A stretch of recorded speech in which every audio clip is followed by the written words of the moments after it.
စီမီလေးလည်းထွန်းထားအိတ်ခါနီးလေးပေါ့အဲ့ဒီချိန်မှာဘုရားလောင်းကအဲ့ဒီထဲမှာဘွားကနေတော့လူလင်ပြူလေးပုံသဏ္ဍာန်နဲ့ပေါ်လာတယ်လက်ထဲမှာလည်းပဲလက်ဆောင်ပစ္စည်းကကင်ထားတယ်လက်ဆောင်ပစ္စည်းကဘာလဲဆိုတော့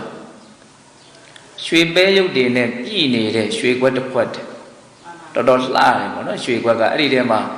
နော်ရွှေပဲရုပ်ကလေးတွေရွှေကိုပဲရုပ်လေးတွေပုံစံလောက်ထားတယ်ရွှေပဲရုပ်လေးတွေအပြည့်ထည့်ထားတယ်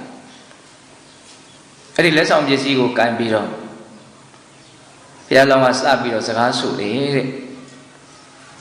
နော်အလွန်တင့်တယ်တဲ့ခန္ဓာကိုယ်ရှိတဲ့မင်းသမီးငါဟာသင်နဲ့တညတာအတူတူနေပါရစေဒါကြောင့်သင်ကိုဟာဟောဒီလက်ဆောင်ပစ္စည်းတွေယူလာခဲ့တယ်အဲ့လိုမျိုးဘုရားလောင်းကပြောတဲ့အခါကျတော့မင်းသမီးကစဉ်းစားတယ်အဆောင်ချက်တွေအလွန်ထူထပ်နေတဲ့ဒီငါရဲ့နန်းတော်ထဲမှာဘယ်လိုလုပ်ပြီးတော့ဒီလူလင်ကရောက်လာတယ်လေဟိုဘုရားလောင်းသေသွားပြီးတဲ့နောက်မှာနောက်ထပ်ဘယင်အစ်စ်မရှိဘူးဒီဥရိယပတ္တမင်းသမီးကပဲဘယင်မအနေနဲ့နောက်တိုင်းပြည်ကိုဆက်လက်ပြီးတော့အုပ်ချုပ်တယ်အမတ်တရပေါ်မှာသူလွှမ်းမိုးနိုင်တဲ့အရေးချင်းရှိလို့နော်ဒါကြောင့်သူကဘယင်မအနေနဲ့အုပ်ချုပ်လို့သူစဉ်းစားတယ်ဒီငါရဲ့တိနန်းတော်ဟာအလွန်တရာမှအဆောင်ချက်တွေထူပြောတယ်လုံခြုံရေးအလွန်အားကောင်းတယ်ပေါ့ဒီကြားထဲကနေပြီးတော့ဒီလူကဘယ်လိုလုပ်ပြီးတော့ရောက်လာလဲအဲ့ဒါနဲ့သူမေးတယ်တင်းဟာလူလားနတ်လားနဂါးလားဘာလဲဒါပဲသူစိတ်ဝင်စားတယ်နော်အဲ့လိုမေးတဲ့အခါကျတော့ဘုရားလောင်းကမလိမ်ဘူးငါနတ်ပါတဲ့တင်းနဲ့အတူတူနေခြင်းလို့တင်းနဲ့ပျော်မွေ့ခြင်းလို့ငါဒီကိုလာခဲ့တာဒါကြောင့်ဒီလက်ဆောင်ပစ္စည်းကိုယူပြီးတော့ငါ့ကိုပျော်မွေ့ခွင့်ပေးပါအဲ့လိုပြောတဲ့အခါကျတော့မင်းသမီးကသင်ဟာသင်နတ်ပဲဖြစ်ဖြစ်နဂါးပဲဖြစ်ဖြစ်လူပဲဖြစ်ဖြစ်ဘာပဲဖြစ်ဖြစ်ငါဟာဥဒယပတ္တမင်းသားကလွဲလို့တခြားဘယ်လိုယောက်ျားကောင်မှငါစိတ်ဝင်စားဘူးတဲ့သူအပြက်ပဲပြောလိုက်တယ်ဒါကြောင့်သင်ဒီနေရာကနေမြန်မြန်ထွက်ခွာသွားပါသင်ကငါလက်မခံနိုင်ဘူးအဲ့လိုပြောလိုက်ရောဘုရားလောင်းကပျောက်သွားတယ်အမင်းသမီးကတော့အတွေးတွေနဲ့ကြံရစ်တာပေါ့နော်ဩဘာလဲမသိဘူးဒီလိုနဲ့ဦးဇင်းတို့နောက်နေ့ညရောက်လာပြီဆိုတော့မနေ့ကအချိန်လိုမျိုးမှာပဲထပ်ပြီးတော့ဘုရားလောင်းကရောက်လာတယ်အဲ့ဒီရောက်လာတဲ့အချိန်ကျတော့လက်ဆောင်ပစ္စည်းလည်းပါလာတယ်သို့တော့လက်ဆောင်ပစ္စည်းကနည်းနည်းကွဲလွဲမှုတော့ရှိတယ်ရွှေပဲရုပ်တွေတော့ထည့်ထားတယ်သို့တော့ရွှေခွက်တော့မဟုတ်ဘူးတဲ့ငွေခွက်ဖြစ်နေတယ်နော်ငွေခွက်ထဲမှာရွှေပဲရုပ်လေးတွေထည့်လာအလွန်တင့်တဲ့ခန္ဓာကိုယ်ရှိတဲ့မင်းသမီးတင်းတဲ့ကြတာကအတူနေပါရစေဒါကြောင့်ဒီလက်ဆောင်ပစ္စည်းကိုယူပါအဲ့လိုပဲအရေးဆိုလာပြန်တယ်ဒီတော့မင်းသမီးကဘလို့စဉ်းစားလဲဆိုတော့ဩဒီနတ်ကမနေ့ကငါသူ့ကိုစကားတွေပြောလိုက်လို့ तू ကငါ့ဒီကိုနောက်ထပ်တစ်ခေါက်ပြန်ပြီးတော့ရောက်လာတာဒီနေ့ငါသူ့ကိုစကားလက်ခံထပ်ပြီးတော့ပြောနေမယ်ဆိုလို့ရှိရင် तू ကထက်ကလာနေတော့မှာပဲငါသူ့ကိုယတိပြတ်လုံးဝစိတ်ဝင်စားဖို့ဆိုတာကို तू တတိချာချာသိတော့ငါလုံးဝခွန့်တုံမပြန်တော့ဘူးဘာမှမပြောတော့ဘူးဘာမှမပြောဒီတိုင်းပဲနေအဲ့လိုဘာမှမပြောဘဲနဲ့စိတ်နေလိုက်တဲ့အခါကျတော့ခဏနေတော့ဘုရားလောင်းကပျောက်သွားတယ်နော်အဲ့လိုနဲ့ဦးဇင်းတို့တတိယမြောက်နေ့ညမနေ့ကလိုချိန်မျိုးလေးပဲဘုရားလောင်းထပ်ပြီးတော့ရောက်လာတယ်လက်ဆောင်ပစ္စည်းလည်းပါလာတယ်ပိုက်လာတယ်ဒါပေမဲ့လက်ဆောင်ပစ္စည်းကပို့ပြီးတော့ထူးခြားကိုယ်လွဲမှုရှိလာတယ်အဲ့ဒါကဘာလဲဆိုတော့ရွှေပဲရုပ်တွေမဟုတ်တော့ဘူးတဲ့ငွေပဲရုပ်ကလေးတွေဖြစ်နေတယ်ထည့်လာတဲ့ခွက်ကလည်းပဲရွှေခွက်လည်းမဟုတ်ဘူးငွေခွက်လည်းမဟုတ်ဘူးဘာလဲဆိုတော့ကြီးခွက်ဖြစ်နေတယ်တန်ဖိုးကျသွားတယ်နော်အဲ့ဒါနဲ့ဒီလက်ဆောင်ပစ္စည်းကိုယူပါတညတာအတူနေပါရစေအဲ့လိုမျိုးပြောတဲ့အခါကျတော့မိဖုရားကသူဘာကိုသတိထားမိသွားလဲဆိုတော့လက်ဆောင်ပစ္စည်းကိုသတိထားမိသွားတယ်အဲ့တော့သူစကားမပြောဘဲမနေနိုင်နော်သင်ဟာအလွန်မိုက်မဲတဲ့ပုဂ္ဂိုလ်ပဲတဲ့ယောက်ျားတွေဟာအမျိုးသမီးတွေကိုကိုယ့်ရဲ့အလိုကိုပါဖို့ပြောကြဆိုကြတဲ့နေရာမှာနော်1000တန်နဲ့ဖြားရောက်လို့မရရင်2000တန်ယူခဲ့ရမယ်2000တန်နဲ့ဖြားရောက်လို့မရရင်3000တန်ယူခဲ့ရမယ်ကိုလိုချင်တာမရဘူးဆိုရင်လက်ဆောင်ပစ္စည်းကိုပို့ပြီးတော့တိုးပြီးတော့ယူလာကြအကြောင်းသာရှိတယ်ခုတော့သင်ဟာကုံတယ်မိုက်တယောက်လိုပဲတဲ့ လက်ဆောင်ပစ္စည်းကိုတရတဘာရော့ပြီးတော့ယူလာခဲ့တယ်လွန်မိုက်မဲတဲ့ယောက်ျားပဲလို့ဘုရားလောင်းကိုပြစ်တင်တယ်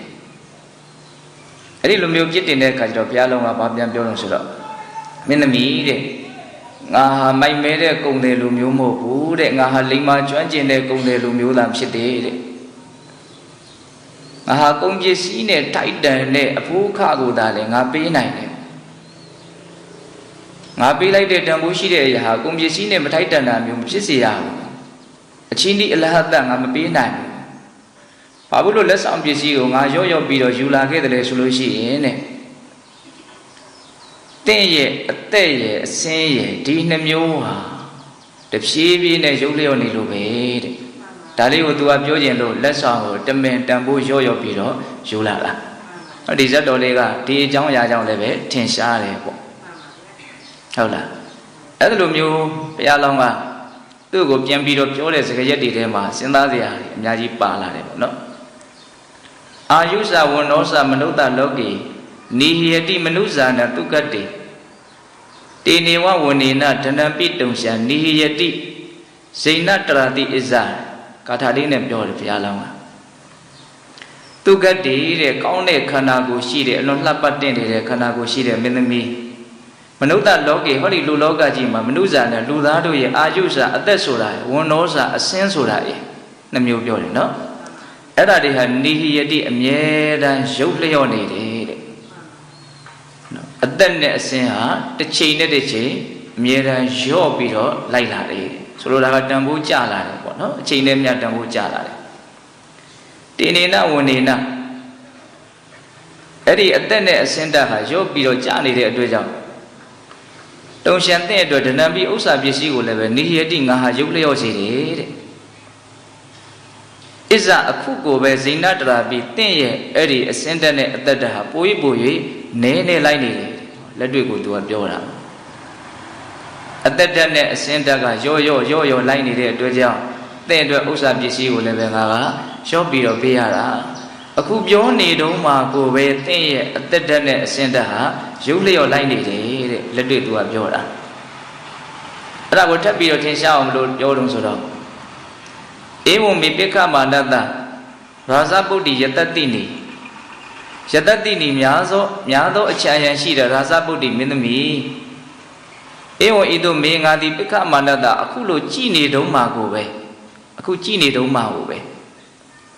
ဟာယတေဝတဝဝနောတဲ့သင်ရဲ့အစင်းတက်တွေဟာရုပ်လျော့ပြီးတော့လိုက်နေတယ်အဟောရတနာမစ္စေအဟောရတညနေနေ့ကြားလာတဲ့အချိန်မှာအစ္စေလွန်သွားပြီဆိုလို့ရှိရင်နေ့ရက်တွေအများကြီးလွန်သွားပြီဆိုလို့ရှိရင်အပနတိကတဝမေဝဘသူပါဘယ်ဝါပါလို့ပြည့်ညက်ပြီးတော့ပြเสียကိုကောင်းတော့မကြံလောက်အောင်အကုန်လုံးပျောက်တဲ့အဖြစ်ကိုဂမိတ်တတိရောက်ရလိမ့်မယ်တဲ့ဟောနော်ဒါလေးကိုတော့ဦးဇင်းကနည်းနည်းလေးပြောခြင်းတယ်နော်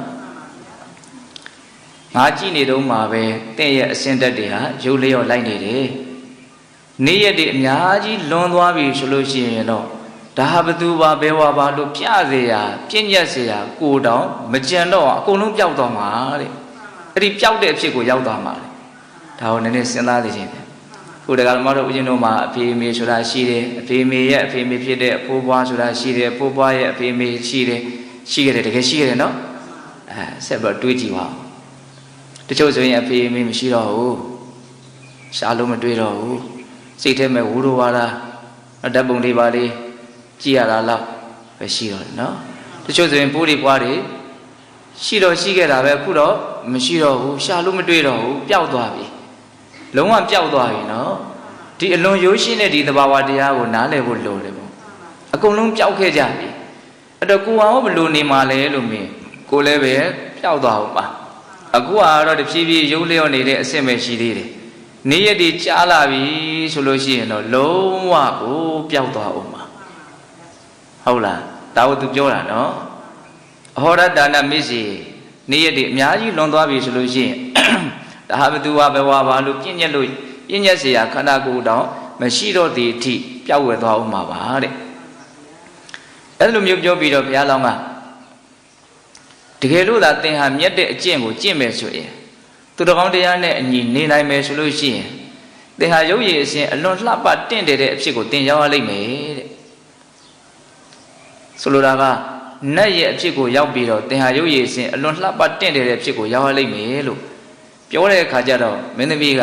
စိတ်ဝင်စားလာတယ်သူပြောတာရန်တဘာဝကြနေတာကိုအဲ့ဒါနဲ့သူကမေးတယ်အသိနဲ့မင်းတဲ့အဲ့ဒါလို့ဆိုလို့ရှိရင်နတ်တွေကမအူဘူးလားတဲ့နတ်တွေမှာအရေးတွန့်တာတွေလိတ်တာတွေမရှိဘူးလားတဲ့အဲ့လိုမျိုးမေးတဲ့အခါကျတော့ဘုရားလောင်းကဟုတ်တယ်တဲ့နတ်တွေမှာအရေးတွန့်လိတ်တာတွေမရှိဘူးတဲ့တတိတခြားအစည်းစိမ်ချမ်းသာဟာတိုးပြီးတော့ဒါလာတယ်တဲ့ဒါကြောင့်နတ်ဖြစ်ရတာဟာလူလောကနဲ့နှိုင်းဆိုင်အလွန်မှချမ်းသာတယ်ပေါ့အဲ့လိုမျိုးပြောတဲ့အခါကျတော့မင်းသမီးကဘာပြန်ပြောတော့ဆိုတော့ဒီလောက်နတ်ပြည်ကချမ်းသာတယ်ဆိုရင်လူတွေကဘာကိစ္စနတ်ပြည်ကိုရောက်အောင်မသွားကြတာတော့ဘာလို့ကြောက်လို့နတ်ပြည်ကိုမသွားကြတာတော့နတ်ပြည်ကိုသွားဖို့အတွက်လမ်းကဘာလဲနော်နတ်ပြည်ကိုရောက်အောင်ဘယ်လမ်းကသွားရမလဲပေါ့အဲ့လိုမျိုးမေးတာမေးတော့မှဘုရားလောင်းကနတ်ပြည်ကိုရောက်ဖို့အတွက်ဒီလမ်းကရှောက်ရတယ်ဆိုပြီးတော့နတ်ပြည်ကိုရောက်စီတတ်တဲ့လမ်းကိုအဲ့ဒီမှာဟောတယ်အဲ့ဒါလေးလည်းပဲစိတ်ဝင်စားတယ်ကောင်းပါတယ်နော်ဒါကဓမ္မတို့ဦးဇင်းတို့ဘဝတဏမကုံသေးသည်မြတ်တန်တရားခရီးချမ်းဆိုတာဆက်ကြရဦးမှာကိုခရီးဆက်ရဦးမဲ့အတူတူဆိုရင်တော့အပေလေးပါဆိုတဲ့ဆိုးတဲ့ရုပ်တဲ့ညံ့တဲ့ပူလောင်တဲ့ဘဝတွေကိုဆက်ရတာနဲ့စားရင်လူဘဝနတ်ဘဝဗြဟ္မဘဝဆိုတဲ့ကောင်းမွန်တဲ့ဘဝတွေကိုဆက်ရတာကတာလွန်ပြီးတော့အဆင်မပြေဘူးလားအဆင်ပြေတယ်နော်ဒါတော့ညင်းလို့မရဘူးနော်ဒါကြောင့်နတ်ပြည်ရောက်ကြောင်းလမ်းဆိုတာကိုလည်းစိတ်ဝင်စားတဲ့နေပေါ့တခါတလေကြတော့လူတွေကစကားကြီးစကားကျယ်ပြောတာလေးတွေလည်းရှိတယ်နတ်ပြည်လည်းလိုပါညာလိုပါပေါ့နော်ဒါပေမဲ့အခုလောလောဆယ်တော့စီဝါဥစ္စာနဲ့ပြည်စုံအောင်အတင်းယုံကန်စူးစမ်းနေတာတော့မရှိဘူးလားကဲအဲ့ဒါစဉ်းစားကြကောင်းတယ်နော်အခုကိုရှားပွေးနေတဲ့ပိုက်ဆံကြောင့်ရလာမဲ့အာယုံကဘလို့အာယုံလဲနတ်ပြည်မှာရှိတဲ့အာယုံနဲ့အများကြီးယုံညံ့တဲ့အာယုံနော်ပြောရလို့ရှိရင်အဲ့ဒီအာယုံအတွက်တောင်မှတချို့ဝါနဲ့ရင်းပြီးတော့ရှားနေကြသေးတာအဲ့ဒါကိုသာရှားပြီးတော့နတ်ပြည်ကိုကြတော့မှရှုံချနေတာလည်းရှိသေးတယ်ဒါတော့ဦးဇင်းကတော့ကိုစဉ်းစားမိတာကိုပြောတာပေါ့နော်ဒါကြောင့်မလို့နတ်ပြည်ရောက်ကြောင်းလမ်းဆိုလို့လည်းသိပြီးတော့အထင်မသေးစေချင်ဘူးပေါ့နော်သာသနာနဲ့တွေ့တဲ့အချိန်မှာနိဗ္ဗာန်ရောက်ကြောင်းလမ်းဆိုတာကအလွန်ထင်ရှားတဲ့အတွက်ကြောင့်နတ်ပြည်ရောက်ကြောင်းလမ်းဆိုတာကအထင်သေးစရာဖြစ်တယ်ပေါ့သို့တော့ငရဲပြည်ကိုရောက်စီတဲ့လမ်းနောက်ပေလေးဘုံကိုရောက်စီတဲ့လမ်းဆိုတာနဲ့နှိုင်းဆိုင်တော့အများကြီးအဆင့်အတန်းမမြင်ဘူးလားမြင်တယ်တနည်းအားဖြင့်ဒီနတ်ပြည်ကိုရောက်စီတဲ့လမ်းကိုဥတီကျက်လေးပြောင်းလိုက်မယ်ဆိုရင်နိဗ္ဗာန်ကိုရောက်စီတဲ့လမ်းဆိုတာလည်းဖြစ်နိုင်တာပဲဒါကြောင့်မလို့ဒီဂါထာလေးကိုတည်တည်ချာချာလေးမှတ်ကြည့်ရမယ်နော်ဝါသမနိသပဏိဒါယတမ္မာကာယေနပပန္တိအကုပ္ပမာနောနတ်သမီးတဲ့နတ်ပြည်ကိုရောက်ချင်တယ်ဆိုလို့ရှိရင်ဝါသမနိသပဏိဒါယတမ္မာနှုတ်နဲ့စိတ်ကိုကောင်းကောင်းစောင့်တည်ရမယ်တဲ့အဲ့ဒီကစနော်ဒီနှုတ်ကိုကောင်းကောင်းစောင့်တည်ရမယ်မကောင်းတဲ့စကားတွေမထွက်စေရ